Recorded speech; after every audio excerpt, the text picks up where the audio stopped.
ಎಲ್ಲರಿಗೂ ನಮಸ್ಕಾರ ಹಾಗೂ ಜೋಕರ್ ಸ್ಪೀಕ್ಸ್ ಪಾಲಿಟಿಕ್ಸ್ ಯೂಟ್ಯೂಬ್ ಚಾನಲ್ಗೆ ಸ್ವಾಗತ ಸುಸ್ವಾಗತ. ಇವತ್ತಿನ ವಿಚಾರ ಏನಪ್ಪಾ ಅಂದರೆ, ನಮ್ಮ ಪ್ರಧಾನಿ ನರೇಂದ್ರ ಮೋದಿ ಅವರು ಬೆಂಗಳೂರಿಗೆ ಇವತ್ತು ಬರಲಿದ್ದಾರೆ. ಹೌದು ಸ್ನೇಹಿತರೆ, ಸ್ವತಃ ನರೇಂದ್ರ ಮೋದಿ ಅವರೇ ತಮ್ಮ ಟ್ವಿಟರ್ ಖಾತೆಯಲ್ಲಿ ಅಂದರೆ ಎಕ್ಸ್ ಖಾತೆಯಲ್ಲಿ ಒಂದು ಪೋಸ್ಟನ್ನು ಹಾಕಿಕೊಂಡಿದ್ದಾರೆ.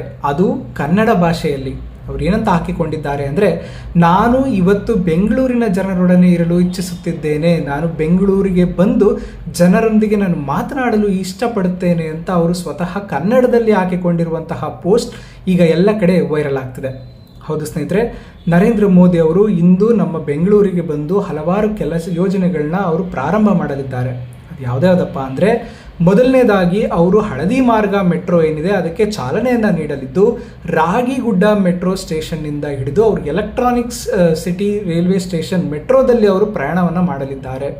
ಅಷ್ಟೇ ಅಲ್ಲದೆ ಅವರು ಇನ್ನೊಂದು ಕಾರ್ಯವನ್ನು ಮಾಡಲಿದ್ದಾರೆ. ಅದೇನಪ್ಪ ಅಂದರೆ, KSR ಬೆಂಗಳೂರು ಕ್ರಾಂತಿವೀರ ಸಂಗೊಳ್ಳಿ ರಾಯಣ್ಣ ರೈಲ್ವೆ ಸ್ಟೇಷನ್ನಿಂದ ಬೆಳಗಾವಿಗೆ ವಂದೇ ಭಾರತ್ ಎಕ್ಸ್ಪ್ರೆಸ್ಸನ್ನು ಅವರು ಈ ದಿನ ಚಾಲನೆಯನ್ನು ನೀಡುತ್ತಿದ್ದಾರೆ.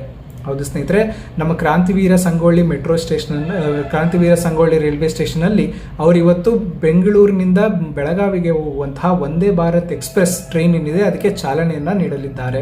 ಅಷ್ಟೇ ಅಲ್ಲದೆ ಅವರು ಮೆಟ್ರೋದ 3ನೇ ಹಂತದ ಶಂಕುಸ್ಥಾಪನೆಯನ್ನು ಕೂಡ ಈ ದಿನ ನೆರವೇರಿಸಲಿದ್ದಾರೆ. ಅಷ್ಟೇ ಅಲ್ಲದೆ ಸ್ನೇಹಿತರೆ, ಅವರು ಈ ದಿನ 1:30 ಗಂಟೆಗೆ ಸರಿಯಾಗಿ ಎಲ್ಲ ಸಾರ್ವಜನಿಕರೊಂದಿಗೆ ಅವರು ಇವತ್ತು ಭೇಟಿಯನ್ನು ಮಾಡಿ ಮಾತನಾಡಲಿದ್ದಾರೆ. ಅವರು ಈ ಮಾತನಾಡುವ ವಿಚಾರವನ್ನು ಕೂಡ ತಮ್ಮ ಎಕ್ಸ್ಪೋಸ್ಟ್ನಲ್ಲಿ ಹಂಚಿಕೊಂಡಿದ್ದು, ಇದರಿಂದ ಎಲ್ಲ ಕನ್ನಡಿಗರ ಅವರ ಮನವನ್ನು ಅವರು ಗೆದ್ದಿದ್ದಾರೆ ಅಂದರೆ ತಪ್ಪಾಗೋದಿಲ್ಲ. ಆದ್ದರಿಂದ ಇವತ್ತು ಯಾರಾದರೂ ಮೆಜೆಸ್ಟಿಕ್ ಸುತ್ತಮುತ್ತ ಏನಾದ್ರು ಹೋಗ್ತಿದ್ರೆ ದಯವಿಟ್ಟು ಈ ಬೇರೆ ಜಾಗವನ್ನು ಆರಿಸ್ಕೊಳ್ಳಿ. ಯಾಕಂದರೆ ಈ ದಿನ ಅಲ್ಲಿ ಸೂಕ್ತವಾದ ಬಂದೋಬಸ್ತ್ ಇರುವುದರಿಂದ ನಿಮಗೆ ತಡವಾಗುವಂತಹ ಸಾಧ್ಯ ಇದೆ. ಟ್ರಾಫಿಕ್ ದಟ್ಟಣೆ ಹೆಚ್ಚಾಗಿರಲಿದೆ ಹಾಗೂ ಮೆಟ್ರೋದಲ್ಲಿ ಕೂಡ ವಿಳಂಬ ಆಗುವಂತಹ ಸಾಧ್ಯತೆಗಳು ಹೆಚ್ಚಿದೆ ಅಂತ ಈ ಸಂದರ್ಭದಲ್ಲಿ ಹೇಳಲು ಇಷ್ಟಪಡ್ತೀನಿ. ಇದಿಷ್ಟು ಇವತ್ತಿನ ಕರ್ನಾಟಕ ಪಾಲಿಟಿಕ್ಸ್ ಆಗಿತ್ತು.